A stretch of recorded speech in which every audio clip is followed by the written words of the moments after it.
Hello, this is International Trade Section B lecture. Our prioritized standard is Economic Standard 47. Objectively, we're going to determine the pros and cons of trade barriers and free trade.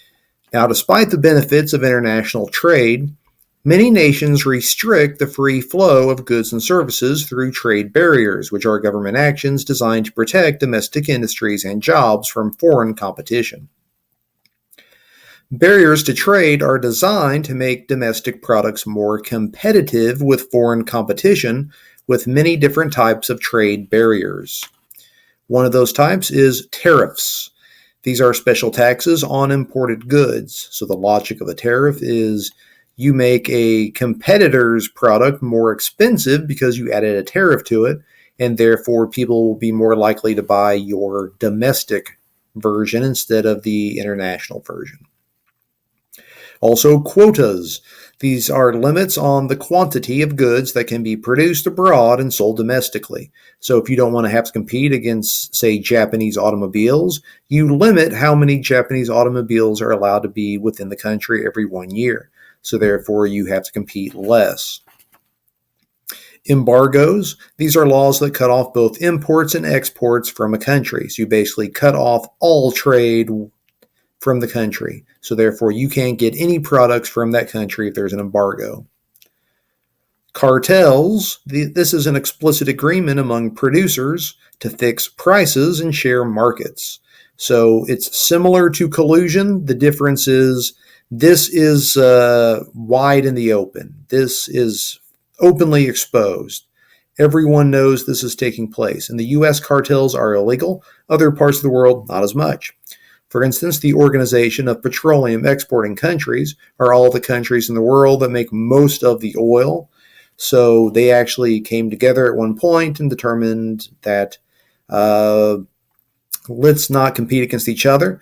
Let's agree to increase prices at the same time so that way we don't compete against each other and we can still make tons of money off the stupid Americans.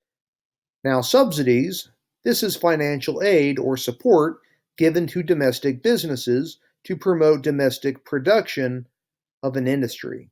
So if you want your Ford Motor Company competing against a Honda, you can give them some money sometimes, which can help them compete more easily against a Honda. Also, restrictions of immigration. So when we limit immigration, then basically that is going to potentially help American workers not have to compete as much for jobs. And another trade barrier, controls on the freedom to exchange currencies. So some nations, here is China, they actually at one point in time put a limit on your ability to get their currency. So that's something that can be done. Now, the goal of trade barriers is for the foreign countries' imports to decline, yet see no actual decline in a domestic economy's exports. So a couple terms here, we want to make sure we know the difference.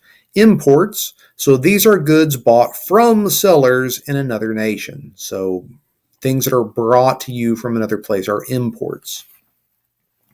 As where exports are goods and services produced in one nation, but sold to buyers in another nation. So potentially resources that you might normally have that you actually are selling to people in some other country. Now, such obstacles to free trade actually distort the pattern of prices, production, consumption, and distribution of income in international markets. Trade barriers established to protect a domestic economy can at times hurt the economy that it was designed to protect. So, for instance, U.S. restricting importation of Japanese automobiles will encourage the production of American automobiles. So, therefore, the winner in this situation, American auto workers will have more jobs and higher incomes. So, hey, there is a winner there. Although anytime you have trade, you also have a loser.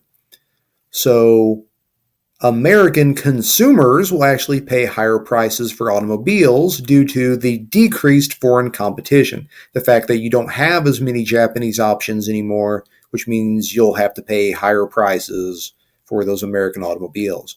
And also, American exporters to Japan may also then suffer reduced sales since Japanese consumers have less to spend on U.S. goods. So, like if you're Expo Dry Erase Marker Company and you want to sell your Expo Dry Erase markers to Japan, but they are working in a Honda factory that can't sell Hondas to the U.S. anymore, so they might have less money to spend on your Expo Dry Erase markers.